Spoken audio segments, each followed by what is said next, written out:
पहचाना चेहरा, all India Congress committee की माननीय स्पोक्स पर्सन अलका लांबा जी, जो अपनी निर्भरता के लिए, बेबाकी के लिए जानी जाती हैं। दिल्ली यूनिवर्सिटी की स्टूडेंट यूनियन की प्रेसिडेंट भी रही हैं, दिल्ली में विधायक भी रही हैं, आज हमारे बीच में हैं। मैं उनका भी हरियाणा प्रदेश कांग्रेस कमेटी की ओर से हार्दिक अभिनंदन करता हूं। वो अपने कुछ इश्यूज जो आज देश में हो रहा है उनको लेके आपसे बातचीत करने आई हैं। मैं उन्हें आमंत्रित करता हूं कि वो आपको संबोधित करें।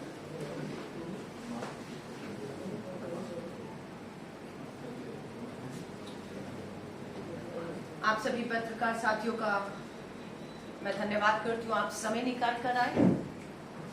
और यहाँ पर आना, अगर मैं कहूँ, हमारी मजबूरी है। तो आप समझ रहे होंगे कि हम ऐसा क्यों कह रहे हैं कि अलका लांबा या राष्ट्रीय प्रवक्ता दिल्ली से हर राज्य में भेजे जाना मजबूरी क्यों है। पत्रकार तो दिल्ली और नोएडा में भी बैठे हुए हैं। जिस मुद्दे को लेकर मैं आज आई हूँ, उस मुद्दे को भारत की राजधानी दिल्ली और नोएडा के बड़े बड़े चैनल, बड़े बड़े मीडिया के लोगों के सामने उठाया गया। 10 दिन पहले मुद्दों को उठाया गया, लेकिन उसके बाद देखा कि जो दिल्ली नोएडा मीडिया है, उन्होंने राष्ट्रीय खबरों से तो इन मुद्दों को बिल्कुल खत्म कर ही दिया। यहां तक भी पता लगा कि क्षेत्रीय अखबारों में भी ये मुद्दे नहीं पहुंच पाए, उसे दिल्ली में ही दबा दिया गया है। मुझसे पहले भारतीय राष्ट्रीय कांग्रेस की प्रवक्ता आई थी आपके बीच में। गुजरात के भुज के एक पोर्ट पर 21-25 हजार किलोग्राम हीरोइन पकड़ी गई। तारीख बताकर गई है, सब कुछ आपको जानकारी। उसके बाद दोबारा 3000 किलोग्राम हीरोइन पकड़ी जाती है। कोई कार्रवाई, कोई खबर, कोई चर्चा, कोई डिबेट, कोई दबाव सरकार पर? कुछ नहीं, खत्म हो गया मुद्दा। मैं उस हरियाणा राज्य में आज बात कर रही हूं, हरियाणा के लोगों के लिए, जो देश में बेरोजगारी में अगर आप देखेंगे तो नंबर 1 पर खड़ा है हरियाणा। सबसे ज्यादा अगर युवाओं को बेरोजगारी की मार पूरे देश में झेलनी पड़ रही है तो वो हरियाणा प्रदेश है, जहां पर डबल इंजन की दावा किया जाता है, डबल इंजन की सरकार है। और वहीं पर जब पता लगता है कि नशे की खेप पूरी की पूरी प्रधानमंत्री नरेंद्र मोदी जी के गृह राज्य से चलती है, उनके पूंजीपति मित्र के पोर्ट से चलती है, और कोई कार्रवाई नहीं होती है, तो सबसे ज्यादा खतरा हरियाणा के युवाओं पर मंडराता है। वायदा तो युवाओं के हाथ में रोजगार रखने का था, लेकिन हथेली पर चिट्टा और नशा रखा जा रहा है। मुद्दा उठाया, लेकिन दुख की बात है। इसीलिए आज हम कह रहे हैं, अगर हम लोगों ने, जब हमारे राष्ट्रीय प्रवक्ता रणदीप सुरजेवाला जी ने इस मुद्दे को दिल्ली के 24 अकबर रोड में प्रेस कॉन्फ्रेंस करके उठाया, लगा हमें जरूरत नहीं है, मीडिया अपना काम कर रहा है, मीडिया सजग है, मीडिया किसी दबाव में नहीं है, मीडिया की कलम इस देश के लिए चल रही है। कांग्रेस क्या कह रही है, क्या नहीं कह रही, वो अलग मुद्दे है, लेकिन कांग्रेस जो कह रही है उसमें सत्य कितना है। क्या इस देश में कोई गुजरात नाम का राज्य भी है या नहीं है? है। क्या देश के प्रधानमंत्री उसी राज्य से आते हैं या नहीं आते? आते हैं। क्या उस गुजरात राज्य के पोर्ट का मालिक प्रधानमंत्री जी का पूंजीपति मित्र है या नहीं? हाँ, है। क्या वहां पर 25,000 किलोग्राम, जिसकी अंतरराष्ट्रीय बाजार में कीमत 1,75,000 करोड़ बताई जाती है, क्या पकड़ी गई या नहीं पकड़ी गई? पकड़ी गई, ये सब सच है, इसे कोई नकार नहीं सकता। कार्रवाई क्या हुई, कोई बता सकता है? कुछ नहीं, खत्म कर दिया मुद्दे को। अब उसके बाद जो मुद्दा है, कांग्रेस का आरोप है, कांग्रेस नहीं, अमेरिका की ई कॉमर्स कंपनी के अधिकारियों ने खुद कहा है कि उन्होंने भारत में 8,540 करोड़, कितना? 8,540 करोड़ भारत में दिया है, अपनी 6 कंपनियों के माध्यम से दिया है। ये तो वो कह रहा है। हम ये पूछ रहे हैं, ये पैसा जो दिया है वो दिया किसको है, किस काम के लिए दिया है, किस किस को दिया, ये देश जानना चाहता है। हमारे देश का जो कानून मंत्रालय है, कानून और न्याय मंत्रालय, उसकी सालाना बजट कितना है? 1100 करोड़। भारत सरकार के कानून मंत्रालय का सालाना बजट 1100 करोड़, और वहीं पर अमेरिकन ई वाणिज्य कंपनी, ई कॉमर्स कंपनी कहती है कि हमने 2 सालों में, मात्र 2 सालों में 8,546 करोड़ दे दिया है। लगता है कि भारत सरकार के मंत्रालयों को अमेरिका की एक ई कंपनी चला रही है, क्योंकि हमारे बजट से, भारत सरकार के मंत्रालयों के बजट से ज्यादा तो मात्र 2 साल में उन्होंने ही खर्च किया। ये सवाल अति गंभीर है। गंभीर कैसे है? आपको लगेगा ये अंतरराष्ट्रीय सुरक्षा, देश की सुरक्षा से जुड़ा हुआ मामला कैसे हो सकता है, जब देश में करोड़ों लाखों रुपए की नशे की खेप आ रही हो, अफगानिस्तान पाकिस्तान से आ रही हो, क्या ये देश की सुरक्षा को खतरा नहीं है? जब देश में इस तरह से अंतरराष्ट्रीय कंपनियों के माध्यम से सारे बाजार को बर्बाद कर दिया जाए, एमएसएमई को बर्बाद कर दिया जाए, छोटे कुटीर लघु उद्योगों को बर्बाद कर दिया जाए, सिर्फ एक विदेशी कंपनी को यहाँ पर पलने फूलने के लिए, उसके लिए नियम और नीतियां बदली जा रही हैं, तो ये जो पैसा आ रहा है, ये जो नशा आ रहा है, इससे पहले हम लोगों ने इजरायली कंपनी पेगासस की जासूसी का खुलासा किया। मुझे नहीं मालूम है मीडिया को ये महसूस क्यों नहीं होता कि हाँ, ये देश की सुरक्षा के साथ सबसे बड़ा खिलवाड़ है, जिसे केंद्र की मोदी सरकार हल्के में ले रही है। हाँ, इस पे सवाल पूछना बनता है, और इस पे सवाल भी इस देश को मिलने चाहिए कि ये नशा, ये पैसा, ये जासूसी, ये सब चीजें जो हो रही है इस देश की, क्या सुरक्षा से खिलवाड़ नहीं है? पुलवामा 300 किलो आरडीएक्स कब कहां से पहुंचा आज तक पता नहीं है। अब तो 3000 किलो नशा पहुंच गया, ये भी पता नहीं है। आप सरहदें किसके पास है? किसी भी राज्य के मुख्यमंत्री के पास है कि कांग्रेस के पूर्व अध्यक्ष राहुल गांधी जी के पास है? किसके पास है सरहद? कौन है देश का गृह मंत्री? कौन है प्रधानमंत्री? चल क्या रहा है देश में? अमेरिका में खुशी है कि जब प्रधानमंत्री जी गए कि वहां के नेताओं ने उन्हें गांधी का पाठ पढ़ाया, लेकिन इसी गांधी जयंती पर हमने सोशल मीडिया पर नथुराम गोडसे ट्रेंड होते हुए देखा।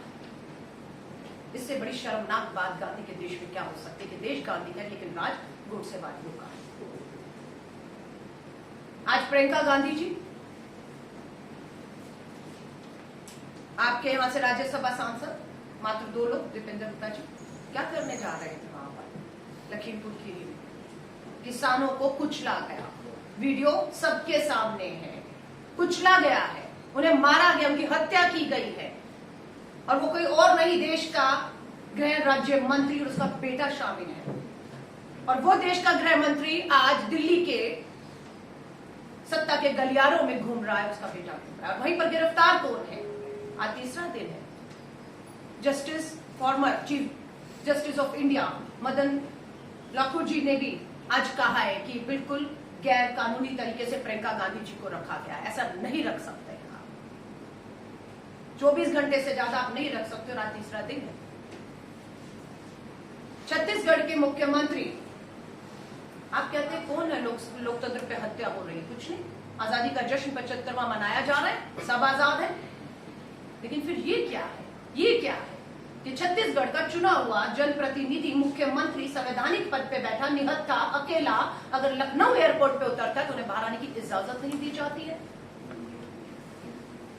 आज राहुल गांधी जी, पंजाब के मुख्यमंत्री, छत्तीसगढ़ के मुख्यमंत्री के साथ लखनऊ के लिए रवाना हो चुके हैं। उम्मीद है 2 बजे तक उनका जहाज लखनऊ लैंड करेगा। लखीमपुर जाना चाहते हैं, जिन किसानों की हत्या हुई है उनके परिवारों से मिलना चाहते हैं। ये क्या कोई अपराध है? और अगर आपको लगता है ये कांग्रेस का अपना मामला है, कांग्रेस और भाजपा का मामला है, तो मैं कहूंगी ये सबसे बड़ी इस देश की भूल होगी कि जो मामला आज कांग्रेस उठा रही है वो अगर आप सोचेंगे कि कांग्रेस और भाजपा का मामला है या राजनीति है। ये देश बर्बादी की ओर जा रहा है, ये देश गुलामी की ओर जा रहा है, और इसके एक नहीं अनेकों उदाहरण आपके सामने रखे। क्षेत्रीय मीडिया से बात करना, आज हरियाणा के इस कांग्रेस भवन में आकर आपसे बात करना का मकसद सिर्फ एक है कि दिल्ली में बैठा मीडिया दबाव में हो सकता है, किसी डर में हो सकता है, पर क्षेत्रीय मीडिया आज भी अपनी कलम को चला रहा है, सच्चाई लिख रहा है, सत्ता से सवाल पूछ रहा है। इसीलिए हमने यहां पर आने का फैसला किया कि बात लोगों तक पहुंचनी चाहिए। हमारे शब्दों में मत लिखिए आप कि अलका लांबा ने, कांग्रेस की प्रवक्ता ने क्या कहा, लेकिन सवाल तो फिर भी खड़े रहेंगे कि हाँ, ये सच्चाई है कि नशा उतर रहा है इस देश में। यहां पर प्रेस कॉन्फ्रेंस करने से पहले मैं शिमला में गई, हिमाचल के शिमला में प्रेस कॉन्फ्रेंस करके आई। शिमला पुलिस ने खुद प्रेस कॉन्फ्रेंस करके इस बात का कहा, मैंने नहीं कहा, शिमला की पुलिस ने कहा, ये वो हिमाचल है जहां से जेपी नड्डा जी भाजपा के राष्ट्रीय अध्यक्ष आते हैं दिल्ली।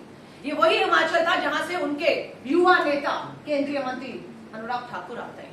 वायदा दोनों नेताओं का था कि दिल्ली में मोदी सरकार रोजगार लाएंगे, वहां पर नशा युवाओं के हाथ में रखा गया। और वहां की शिमला की पुलिस ने प्रेस कॉन्फ्रेंस करके कहा 300 किलो नशा पकड़ा गया है। और ये काम शिमला की पुलिस ने किया। मैं सराहना करती हूँ शिमला की पुलिस में। अगर दबाव हटा दिया जाए शिमला की पुलिस से, यहां की पुलिस से, मैं कहती हूँ अंतरराष्ट्रीय बॉर्डर की गारंटी वो राज्य की पुलिस से नहीं ले सकती, पर अपने राज्यों में 1 ग्राम भी नशा पहुंच जाए ये वो होने नहीं देंगे। चाहे वो हरियाणा की पुलिस हो और चाहे वो देश की कहीं की भी पुलिस हो, उन पे भी दबाव है, उन पे भी दबाव है। लेकिन 300 किलो शिमला पुलिस ने जब पकड़ा तो अपनी प्रेस विज्ञप्ति में उन्होंने यहां तक कहा ये नशा कहां से रहा, उन्होंने साफ कहा ये नशा अफगानिस्तान, ईरान से होते हुए गुजरात पोर्ट से आ रहा है। तो उन्होंने कहा देश में तो और भी पोर्ट है, ये रेड कारपेट सिर्फ गुजरात के पोर्ट और वो भी उनके पूंजीपति मित्र अदानी के पोर्ट पे ही क्यों बिछा हुआ है कि जहां से आसानी से ये निकल के नशा पूरे देश में युवाओं को बर्बादी की ओर ले जा रहा है। 14 करोड़ युवा, पहले नोटबंदी, उसके बाद तालेबंदी, उसके बाद जिस तरह से जीएसटी थोपा गया, बर्बाद किया इन्होंने। 14 करोड़ युवा बेरोजगार है। हम बारूद के ढेर पे खड़े अगर आप इसको महसूस करेंगे कि एक युवा जो बेरोजगार है, हताश है, निराश है, नशे की लत है, हमारा दुश्मन उससे क्या नहीं करवा सकता, क्या नहीं करवा सकता। ये गंभीर सवाल है, इसे हल्के में हम नहीं ले सकते। 14 करोड़ युवा बेरोजगार सड़कों पर है। दुश्मन किसी भी तरह से उसका इस्तेमाल हमारी ही धरती पर हमारे ही खिलाफ कभी भी कर सकता है। कश्मीर के युवा के हाथ में पत्थर थे, ये मैं नहीं, केंद्र की मोदी सरकार बोल रही थी। जब वहां पर लोकतंत्र की हत्या की, वहां की चुनी हुई सरकारों को बर्खास्त किया, वहां पर राष्ट्रपति शासन लगाया, वहां पर चुनाव नहीं होने दिए, कहा गया कि दुश्मन हमारे 500 रुपया रखकर इनसे पथराव कराते हैं। तो ये तो मान रहे हैं कि इस देश के युवाओं का इस्तेमाल हमारे दुश्मन करते आए हैं और आज भी कर सकते हैं। लेकिन केंद्र की सरकार, मोदी सरकार तो अपने जश्न में डूबी हुई है। मैडम भी ड्यूज लिखा हुआ है आपके पास, तो तो मुझे लगा आप लिखेंगे। मैं तो लाइव कर रही हूँ, वीडियो बन रहा है, लिखा हुआ भी देंगे आप। मैं आपको प्रेस रिलीज अभी देंगे आपको, बाद में। देखिए लिखित में चाहिए। मेरी फेसबुक में 1.5 लाख लोग, 15 लाख लोग जुड़े हैं, आपके कैमरे ऑन हैं, आप लिख भी रहे हैं, फिर भी हमारी जो प्रेस रिलीज है वो भी आपको लिखित में दे दी जाएगी। अगर कोई भी ऐसा शब्द आपको लिखित में लगे कि नहीं आया जो मैंने रिकॉर्डिंग में बोला है, तो आपको मैं इस बात की पूरी इजाजत देती हूँ कि आप उसको भी रिकॉर्डिंग से निकालकर लिखित में छाप दीजिएगा। क्योंकि मैं डंके की चोट पे कुछ पढ़ा हुआ भाषण लेकर नहीं आई हूँ कि मुझे रीड करके यहाँ से चले जाना है। 27 साल की राजनीति में हिंदुस्तान को बढ़ते और बिगड़ते हुए देखा है। 2 करोड़ नौकरियों का वादा था, 14 करोड़ युवा बेरोजगार है। हाथ में हथेली में रखना था आपको रोजगार और आप रख रहे हैं चिट्टा और नशा। और सरकार आज तक नहीं बोली, एक शब्द नहीं बोली। लोकतंत्र की हत्या की जा रही है सरेआम। और हरियाणा में सबसे कहूंगी, सबसे ज्यादा अगर हिंदुस्तान में किसी एक राज्य को खतरा है सबसे ज्यादा, तो वो हरियाणा को है, सबसे ज्यादा। कारण मैंने बता दिया है, देश में बेरोजगारी में हरियाणा का युवा 1 नंबर पर खड़ा हुआ है। इसलिए सबसे ज्यादा सॉफ्ट टारगेट अगर कोई है तो वो हरियाणा का युवा है। किसान का बेटा हमने देखा है सरहद पर अपने पिता को यहाँ किसानी के तौर पर लड़ते हुए देख रहा है, तो वहां अपनी जान देख रहा है, वो भी निराशा। उसने भी वीडियो डाली, आपने देखा होगा। लेकिन हमारा ये है, हमारी जो मांग है,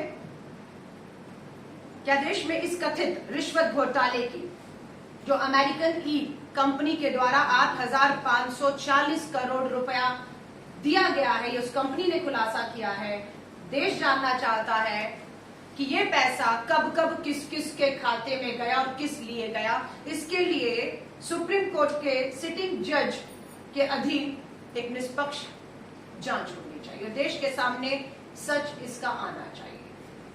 गुजरात के पोर्ट पर, पूंजीपति मित्र अदानी के पोर्ट पर जो नशा पकड़ा गया, उसके लिए भी हम मांग कर रहे हैं कि एक सिटिंग जज के अधीन इसकी पूरी की पूरी जो है वो जांच होनी चाहिए। आपके बाकी जो सवाल है उनका स्वागत है, जो आपको लगता है कि आप उसे जानना चाहते हैं आप पूछ सकते हैं। धन्यवाद। यूपी पुलिस ने कहा कि राहुल का या प्रियंका का इन लोगों का आना सिक्योरिटी थ्रेट है, एक तरह से पीस के लिए शांति भंग होगी। सर, मुझे आपको देखकर लग रहा है आप बहुत पुराने पत्रकार हैं, अनुभवी हैं और आपने देखा है हिंदुस्तान की राजनीति को। मैं आपसे सवाल करना चाहती हूँ कि आपको लगता है कि हमारे छत्तीसगढ़ के मुख्यमंत्री, पंजाब के मुख्यमंत्री और राहुल गांधी सबसे बड़ी विपक्षी पार्टी के नेता इस देश की सुरक्षा के लिए खतरा हो सकते हैं अगर वो लखनऊ से लखीमपुर खीरी जाकर मृत किसानों के, जिनकी हत्याएं उनके परिवार से मिलते हैं? ये सवाल का जवाब आपसे पूछ रहे हैं। इतना खतरा जब हमारे देश के अंदर बैठे हुए संवैधानिक पदों पर बैठे हुए नेताओं से मोदी सरकार को खतरा जरूर है, मैं इस बात से सहमत हूं। इस देश को खतरा नहीं है, लेकिन हाँ, इस देश के केंद्र में बैठे मोदी सरकार को खतरा जरूर लगने लग गया है। वरना ये आप खुद ही पूछ लीजिएगा, जहां सरेआम दिन दहाड़े चुने हुए जनप्रतिनिधियों को एक आजादी का जश्न मना रहे 75वां मिलने से रोका जाता है, तो आम इंसान, आम गरीब मजदूर किसान किस तरीके से हमने देखा है कि अपनी सत्ता, अपना संविधान कि आपको बर्बाद करने को लेकर यूएपीए, हमने पूछा था गृह मंत्री में कितने लोगों पर आपने जो है यूएपीए लगाया, जवाब मिलता है 6000 से ऊपर लोगों पर यूएपीए लगा के उनकी आवाज को बंद करके कुचलना चाहा, जो सरकार के खिलाफ आवाजें उठ रही थी, जो सवाल कर रही थी। और जब पूछा गया कि कितनों पर कार्रवाई हुई है, पता लगता है 98% लोगों पर जिन पे यूएपीए लगा, उन पे तो अभी तक धाराएं और चार्ज भी साबित नहीं किए, सिर्फ जेल में रखा हुआ है। ये आवाज दबाने का, डराने का तरीका है। तो कांग्रेस, श्री राहुल गांधी जी गए, प्रियंका गांधी जी गए, 3 दिन से पुलिस की कस्टडी में है। तो पुलिस कस्टडी कहूं तो उनको बंदी बनाकर रखा हुआ है। आज तो ये भी पता लगे ड्रोन से उनकी जो है जासूसी की जा रही है।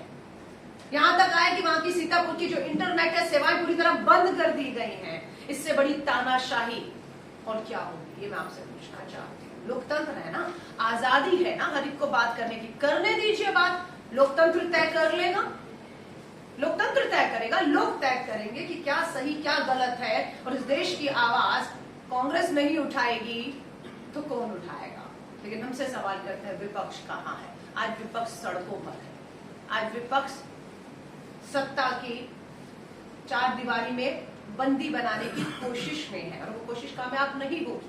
प्रियंका गांधी निकलेंगी तो वो दिल्ली नहीं लौटने वाली है, वो सत्ता को उखाड़ने तक गली गली अब घूमेंगी। और उम्मीद है कि वहां की योगी सरकार और प्रधानमंत्री जी, गृह मंत्री जी समय रहते हुए सूचित करेंगे उत्तर प्रदेश की सरकार को कि 2 मुख्यमंत्री पंजाब और छत्तीसगढ़ के, राहुल गांधी जी को वहां पर लैंड करने दिया जाए, उन्हें वहां से लखीमपुर खीरी जाकर किसान के परिवारों को मिलने दिया जाए। तो मुझे उम्मीद है ये काम करेंगे, क्योंकि जनता का दबाव पूरी तरह से बढ़ रहा है। ये लोकतंत्र की हत्या होते हुए हम चुप करके नहीं देख सकते। एक अपनी जो अमेरिका की ई कॉमर्स कंपनी का प्रपोजल डिटेल में बताएंगे, ई कॉमर्स कंपनी के जो पैसे दिए हैं वो क्या उसका? अमेज़न कंपनी जो है वो अमेरिका की बेस्ड कंपनी है जो भारत में पूरा व्यापार कर रही है। पूरी तरह ऑनलाइन जब आप कुछ भी ऑर्डर करते हैं, अंतरराष्ट्रीय एफडीआई का ये लोग खिलाफत करते रहे जब कांग्रेस की सरकार थी। 49% एफडीआई मनमोहन सिंह जी के समय पर था और इन्होंने उस समय विरोध किया और आज तो 100% डिफेंस तक में सब में फॉरेन इन्वेस्टमेंट कर दिया, डायरेक्ट कर दीजिए। उसी के तहत ये कंपनियां आई और अमेज़न कंपनी जो है इसने, इनके अधिकारियों ने खुलासा किया है कि भारत में उन्होंने पिछले 2 साल में 8,540 करोड़ दिया। रिश्वत दिया, हम इसको रिश्वत शब्द कहते हैं, दिया। आप उसको कमीशन दिया, हम इसको रिश्वत कहते हैं, वो कहते हैं कमीशन दिया है काम करने के लिए। हमारे देश में अगर मैं आपको कहूं, मैं ये जो पॉइंट आपके लिए पढ़ रही हूँ जो कांग्रेस की हेडलाइन से हम लोगों ने कहा है, विदेशी ई कंपनी अमेज़न ने पिछले 2 सालों में भारत में कानूनी फीस के नाम पर 8,540 करोड़ का भुगतान किया है। ये कंपनी हमें बता रही किया है। देश के कानून मंत्रालय का सालाना बजट 1100 करोड़ है और अमेज़न कंपनी का कानूनी फीस का 2 साल का बजट अकेले में ही 8,540 करोड़ है। अब सामने आ गया है कि यह पैसा तथा कथित तौर से रिश्वत के तौर पर दिया गया है। अगर सरकार को दिया गया तो सरकार के खजाने में ये दिखना चाहिए। सरकार को मिला है तो दिखना चाहिए कि आपने कोई लाइसेंसिंग फीस ली है, इजाजत दी है, लेकिन पॉलिसी बदली गई है। इन कंपनियों के लिए लाल कारपेट बिछाने के लिए, अपने छोटे कुटीर लघु उद्योग दुकानदारियां जो हमारे देश की अर्थव्यवस्था की रीढ़ की हड्डी है, छोटे दुकानदारों से बर्बाद करने के लिए इन्हें लाया गया। कथित तौर पर यह बात अमेज़न कंपनी ने स्वीकारी है। कही अब सीधे सवाल, हमारा पहला सवाल, अमेज़न द्वारा 8,540 करोड़ की रिश्वत भारत में किस अधिकारी और सफेद पोश नेता को मिली? देश जानना चाहता है। देश जानना चाहता है कि क्या यह रिश्वत मोदी सरकार में कानून व नियम बदलने के लिए दी गई ताकि छोटे छोटे दुकानदारों और उद्योगों का धंधा बंद कर अमेरिकी ई कंपनी अमेज़न जैसी कंपनी का व्यवसाय यहां चल पाए? तीसरा सवाल, अमेज़न की 6 कंपनियों ने मिलकर 8,540 करोड़ का भुगतान किया है। ये अमेज़न ने बताया कि हमारी 6 कंपनियों ने भुगतान किया है। इन कंपनियों का परस्पर रिश्ता क्या है आपस में? वे किस किस और कंपनी से उनके व्यवसायिक ताल्लुक क्या, आपस में इनके संबंध क्या है? क्या यह पैसा निकालकर कब कब और किसको इसका भुगतान इन 6 कंपनियों द्वारा किया गया है? अमेरिका व भारत दोनों देशों में, ये बड़ा महत्वपूर्ण है, अमेरिका व भारत दोनों देशों में लॉबिंग व रिश्वत का पैसा देना अपराध है तथा गैर कानूनी है। तो फिर मोदी सरकार की नाक के नीचे इतनी बड़ी रकम रिश्वत, कमीशन और लॉबी के माध्यम से ली गई, इसका जवाब देश जानना चाहता है।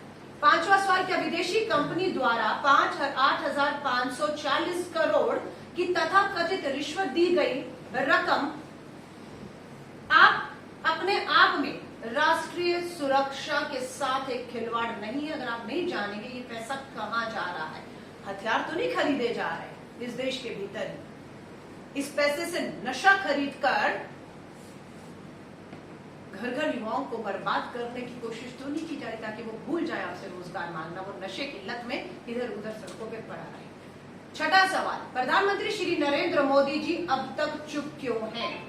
क्या उन्होंने अमेरिका के राष्ट्रपति से अमेज़न कंपनी के खिलाफ कथित रिश्वत घोटाले में आपराधिक जांच करने की मांग की है?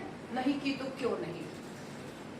7वां सवाल वही, क्या देश में इस कथित रिश्वत घोटाले की जांच सुप्रीम कोर्ट के सिटिंग जज से नहीं करवाई जानी चाहिए? ये हम सवाल को छोड़कर आपके माध्यम से जा रहे हैं। मुझे पूरी उम्मीद है जो सवाल यहां से कांग्रेस की प्रवक्ता के तौर पर, मैं निजी तौर पर नहीं आई, मैं कांग्रेस की प्रवक्ता के तौर पर, कांग्रेस के विपक्ष के तौर पर ये सवाल आपके माध्यम से हरियाणा के एक एक गली, एक एक घर, एक एक युवाओं, उस परिवार तक पहुंचाना चाहते जिनको अपने बच्चों की, युवाओं की चिंता है कि ये बेरोजगार है, नशा आ रहा है, ये बर्बाद हो जाएगा और उसके लिए बिल्कुल हमें सड़कों पर निकलकर सत्ता से सवाल करने हैं और जो ये कर रहा है उन्हें कड़ी से कड़ी सजाएं मिलनी ही चाहिए। ये कंपनी का कहना है कि अधिकारियों को दी गई कंपनी, मैं आपको दोबारा लाइन पढ़ रही हूँ जो उनके शब्द हैं। विदेशी ई कॉमर्स कंपनी अमेज़न ने पिछले 2 साल में कानूनी फीस के नाम पर 8,540 करोड़ का भारत में भुगतान किया है। ये उनकी स्टेटमेंट है। हम उसकी स्टेटमेंट के आधार पर बस ये जान रहे हैं कि कानून मंत्रालय ने क्या क्या कानूनी सेवाएं इन्हें दी, क्या क्या कानूनी सेवाएं दी कि आपको 6 कंपनियों के माध्यम से इतना पैसा भारत में मिला और वो किस किस के खाते में 8,540 करोड़ गया, किस किस के खाते में गया और क्या क्या सेवाएं उस कंपनी को दी, ये जानने का हक है या नहीं है? अगर आप सोचते हैं ये मामूली सा सवाल है तो मुझे लगता है कि हम खुद से और इस देश के साथ बहुत बड़ा धोखा कर रहे हैं। ये अपने कानून मंत्रालय का सालाना बजट बताया 1100 करोड़। हमारे जो देश का कानून मंत्रालय का बजट 1100 साल का है और 2 साल के अंदर 8,540 करोड़। तो ऐसा लगता है कि ये तो मंत्रालय चलिए अमेज़न से रहा है। अलका जी, अलका जी, अभी आपने लखीमपुर के हाँ जी। मामले को उठाया। हाँ जी।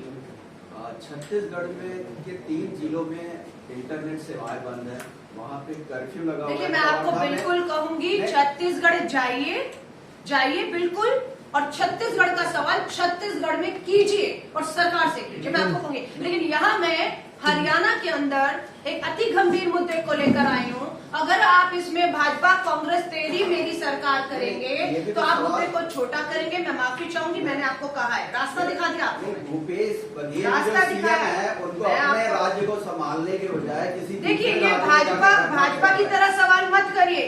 आपका मुख्यमंत्री और हमारा मुख्यमंत्री राज्यों के हैं, मुख्यमंत्री राज्यों के हैं। और मैं आपको कह रही हूँ, अशोक गहलोत सरकार हो, छत्तीसगढ़ सरकार हो, पंजाब सरकार हो, 3 में हमारी सरकार है, 4 में हमारे सहयोगी हैं।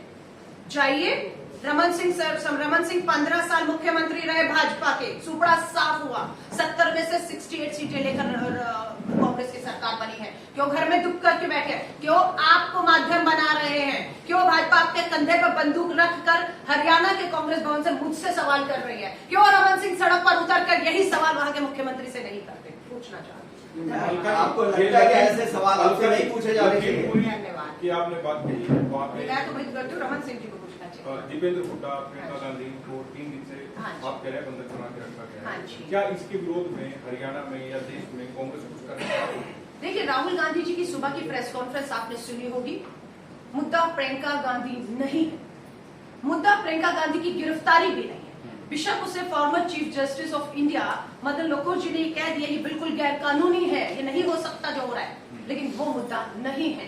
मुद्दा आज भी 3 कृषि कानून है जिन्हें वापस लेने का दबाव है, न्यूनतम समर्थन मूल्य पर कानून लाना है, और लखीमपुर खीरी में जिन किसानों को कुचलकर भाजपा के मोदी सरकार के गृह मंत्री उनके बेटे ने कुचला है, मुद्दे वो है। मुद्दा है उन्हें न्याय मिले, मुद्दा है कि तुरंत, हमारी फिर मांग आपके माध्यम से कर रही हूं, बिना समय गवाए देश के गृह राज्य मंत्री जिनका नाम आ रहा है इस पूरे हत्याकांड में, उनकी बर्खास्तगी हो, 24 घंटे के अंदर हो, वरना ये आंदोलन अब नहीं रुकेगा। और उनके बेटे को तुरंत गिरफ्तार करके जेल में डाला जाए, और कृषि कानून वापस लेकर आप जो न्यूनतम समर्थन मूल्य दीजिए, किसान अपने घर जाएगा। लेकिन अभी ना तो मंत्री बर्खास्त हुए हैं, ना उनके बेटे की, जबकि एफआईआर में ये आ चुका है, बयान से आ चुका है, वीडियो आ चुके हैं। अभी तक मोदी सरकार अपने उस हत्यारे, कातिल मंत्री, और मंत्रालय भी क्या उनके पास, गृह राज्य मंत्री, पुलिस, कानून व्यवस्था, सुरक्षा उनके हाथ में है, जो सरम खिलवाड़ कर रहे हैं, दिल्ली के सत्ता के गलियारों में घूम रहे हैं। हमारी ये मांग है, मुद्दा ये है। आपने जो मुद्दा बताया, अगर ये नहीं होता है, बर्खास्तगी और हत्या का केस बताया, तो क्या कांग्रेस आंदोलन का रास्ता है। कांग्रेस 135 साल की पुरानी आजादी के आंदोलन से निकली है, आंदोलन के रास्ते से ही हम आगे बढ़ रहे हैं, और आंदोलन का गांधीवादी तरीकों से, बिना हिंसक हुए, 10 महीने से किसान बैठा है, कांग्रेस भी इसी तरह इस आंदोलन को लेकर लड़ रही है। आज राहुल गांधी जी जा रहे हैं, बिल्कुल किसानों के साथ खड़े होंगे, खड़े भी हैं, और जब तक ये कानून वापस नहीं होगा लड़ेंगे।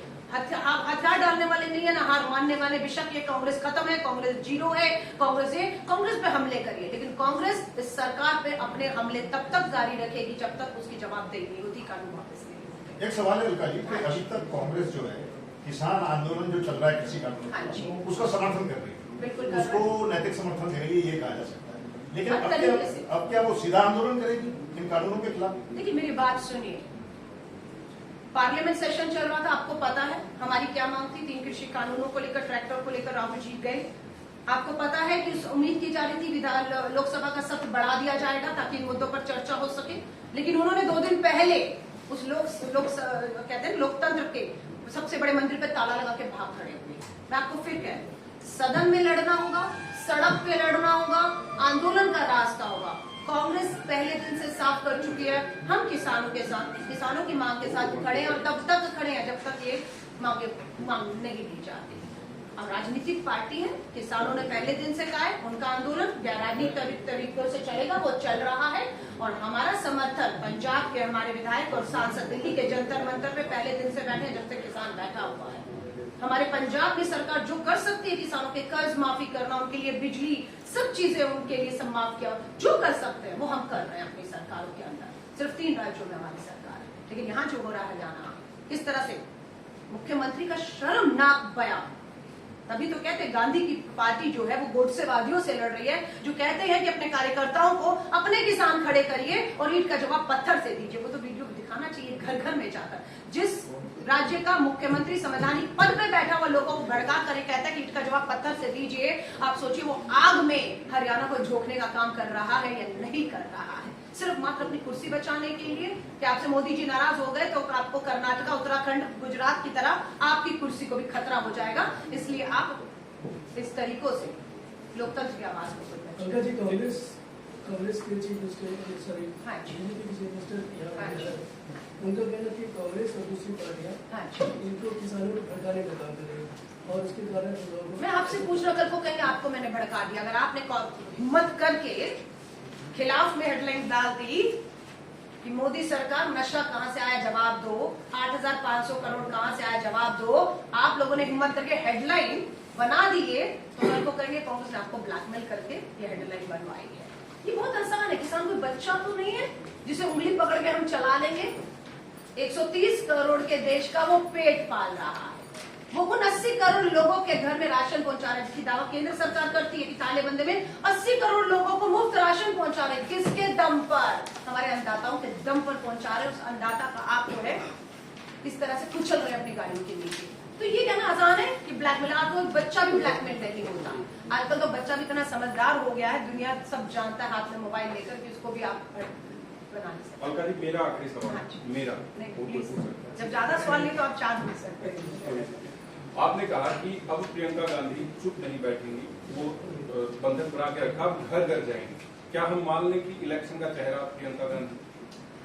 देखिए, मैं तय करने वाली कोई नहीं होती, कांग्रेस को तय करना है। लेकिन मेरे से अगर पूछेंगे, जितना उत्तर प्रदेश के लोगों से, युवाओं से, कार्यकर्ताओं से मेरी बात हुई है, बिल्कुल वो 2022 के चुनावों में प्रियंका गांधी को उत्तर प्रदेश की मुख्यमंत्री के तौर पर देख रहे हैं। और प्रियंका जी ने एक बयान में ये भी कह दिया है, ये फैसला दिल्ली हमारी जो लीडरशिप बैठी हुई है, क्योंकि वो महासचिव प्रभारी उत्तर प्रदेश है, ये फैसला वो नहीं करेंगे, ये पार्टी करेगी। और मुझे पता है वो पार्टी जब फैसला करेगी तो वो हर तरह की जिम्मेदारी के लिए पूरी तरह से जमीनी तौर से तैयार है अपने संगठन के साथ। मैडम, एक देखिए, आप महिला भी हैं और आपने राजनीति को बड़ी नजदीकी से देखा है, लेकिन अभी आपने जो मुद्दे गिराए, जो चर्चा का विषय है, आपको लगा नहीं कि महंगाई भी एक प्रमुख मुद्दा है? रसोई गैस हो गया, बढ़ती पेट्रोल की कीमतें हो गई और भी तमाम चीजें, तो आपको लगता है कि महंगाई अब मुद्दा नहीं? मैं बताऊं, आज सुबह भी हम लोगों ने प्रेस कॉन्फ्रेंस किया, राहुल जी ने यही कहा, हमें मुद्दा क्या है क्या नहीं, मीडिया के लिए मुद्दा महंगाई है या नहीं, मीडिया से पूछना चाहते हैं। आज अभी बढ़े एलपीजी गैस के सिलेंडर के दाम, पेट्रोल डीजल के दाम, कहा गया फ्री वैक्सीन, धन्यवाद मोदी जी। फिर इनके मंत्री कहते हैं पैसा टीके का यहीं से आ रहा, तो फ्री कहां से हो गया? ये तो हमारी जेब से निकाल कर पैसा पेट्रोल डीजल में और टीका लगा रहे हैं हमें। आप समझ रहे हैं मुद्दा मीडिया के लिए क्या है, कांग्रेस के लिए मुद्दा नहीं, ये देश का मुद्दा है। आज मेरे लिए 2000 का सिलेंडर कर लीजिए, मैं आपको सही कह रही हूं, मेरे घर में 2 लोग हैं, दोनों कमाने वाले हैं, 2000 का सिलेंडर कर लीजिए, अलका लांबा को क्या फर्क पड़ रहा है? कोई फर्क नहीं पड़ेगा मुझे। आप समझ रहे हैं? आप पेट्रोल कर दीजिए 200 लीटर, अलका लांबा को फर्क नहीं पड़ेगा। फर्क पड़ रहा है इस देश के उस गरीब, मजदूर, बेरोजगार युवा को, जिसकी जेब में पैसा नहीं है, जो बेरोजगार है, जो हताश और निराशा और नशा उसकी तरफ बढ़ रहा है। आप समझ रहे हैं? ये मुद्दा मीडिया को देखना, मीडिया मोहताज नहीं है कि अलका लांबा ने आज महंगाई को पर बात नहीं की तो ये मुद्दा देश के लिए मुद्दा नहीं रह जाएगा। मुद्दे बहुत है, मुद्दे बहुत है, महंगाई, बेरोजगारी, नशा, देश की सुरक्षा, आपका पूरा चीन उत्तराखंड तक, लद्दाख तक पहुंच के चुनौती दे रहा है।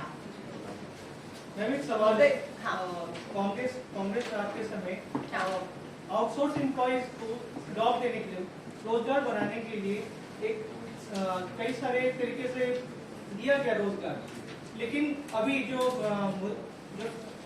करंट गवर्नमेंट चल रही है उसमें आउटसोर्स एम्प्लॉइज को भी हटाया जा रहा है, जिससे बेरोजगारी दर में काफी ज्यादा इजाफा हो रहा है। तो पहले तो ये था कि सिर्फ जो बेरोजगारी हुई आम जनता के बीच, बिजनेसमैन के बीच, जो सेल्फ एम्प्लॉय उनके बीच, प्राइवेट कंपनी उनके बीच, अब जो बेरोजगारी दर बढ़ रही है वो है कि जो आउटसोर्सिंग का जो गवर्नमेंट के लिए काम कर रही है, गवर्नमेंट संस्थान से जुड़ते हुए, जैसे आधार में हो गया या कोई भी प्राइवेट से हो गया, उनको भी हटाया जा रहा है। इसके लिए क्या centre for monitoring Indian economy का सर्वे आया था कि 45 सालों में देश में बेरोजगारी दर 45 साल के रिकॉर्ड तोड़े, नंबर 1, उसमें हरियाणा नंबर 1 पर खड़ा है। अब जो सरकार सत्ता में बैठी है, या तो रास्ता निकाले बेरोजगारी का, और अगर चाहती है विपक्ष के पास क्या समाधान है, तो विपक्ष का पहला वार है इस्तीफा दो, कुर्सी से उतर जाओ। फिर ये आएंगे और हम आपको बता देंगे, क्योंकि हमने किया है। राहुल गांधी जी के पास न्याय योजना फार्मूला है, मनरेगा, Mahatma Gandhi national rural employment guarantee योजना कौन लेकर आया गांव गांव में? जब तालेबंदी थी तो डूबते को तिनके का सहारा रोजगार देने का काम मनरेगा ने किया। ये किसकी योजनाएं हम पूछना चाहते हैं। कांग्रेस के पास सत्ता का बहुत लंबा अनुभव है। डॉक्टर मनमोहन सिंह जी के समय पर 10 साल में जो काम हुए हैं, मुझे लगता है वो सोच, वो विजन है। इनके पास नहीं है। इनके पास सिर्फ नफरत, जहर बांटना, पूंजीपतियों मित्रों की जेब भरना, हमारी आम आदमी की जेब से पैसा कैसे निकल सकता है, पूरा देश बर्बादी की तरफ है। लेकिन मुझे नहीं मालूम है, ये चौथा स्तंभ कहा जाता है मीडिया को। मैं यहाँ बंद कमरे में बात करके शाम की फ्लाइट से, क्योंकि मेरे को कांग्रेस में प्रवक्ता के तौर पर जिम्मेदारी दी, मैं अपना फर्ज, अपनी जिम्मेदारी, अपना धर्म निभाकर दिल्ली लौट जाऊंगी। मुझे नहीं मालूम कल की अखबारों में लोग जो सवाल यहाँ से उठाए गए हैं उन्हें पढ़ पाएंगे या नहीं पढ़ पाएंगे। अगर आपने उनको पढ़ने का मौका दिया तो जरूर वो सोचना शुरू करेंगे कि मेरा युवा बेरोजगार है, यहाँ नशा घर की तरफ बढ़ रहा है, मुझे मेरी सरकार से सवाल करना है, मेरा हक मांगना है, मुझे अपने युवाओं को बचाना है। ये सवाल आप छोड़ सकते हैं। अगर सुबह की अखबारों में फिर अब की बात, फिर मोदी सरकार, आप समझ रहे हैं, आज आपने महंगाई पर सवाल किया तो ANI का जो है पूरा ट्वीट मैंने पढ़ा, उन्होंने कहा कंपनियों ने दाम बढ़ाए, सरकार ने कुछ नहीं किया, उसमें कंपनियों ने दाम बढ़ाए। तो हम ये पूछते, वो जो होर्डिंग 2014 में लगे थे, बहुत हुई महंगाई की मार, अब की बार मोदी सरकार क्यों लिखा था? अगर ये दाम बढ़ाना घटाना उनका काम है, ये नहीं कह रहे सरकार ने दाम बढ़ाए, कंपनियों ने दाम बढ़ाए, लेकिन मोदी वोट तो आपको दिया। तो मोदी जी से एक चुनौती देकर जा रही हूँ, हिम्मत करिए, जितनी हिम्मत हम दिखा रहे हैं। 7 साल में मुझे तो मालूम है आप बेसब्री से प्रधानमंत्री नरेंद्र मोदी जी की एक प्रेस कॉन्फ्रेंस 56 इंच के सीने को चुनौती देते हैं, एक प्रेस कॉन्फ्रेंस हरियाणा में आकर कर लीजिए। मुझे मालूम है आप उनसे ज्यादा सवाल नहीं करेंगे, मैं तो कह दूंगी, लेकिन एक हिम्मत दिखाइए, 56 इंच के सीने को करिए। देश सवालों से भरा पड़ा है, पूछना चाहता है, लेकिन प्रधानमंत्री जी एक तरफा बात करें। आप सभी साथियों का धन्यवाद। नमस्कार, नमस्कार, नमस्कार।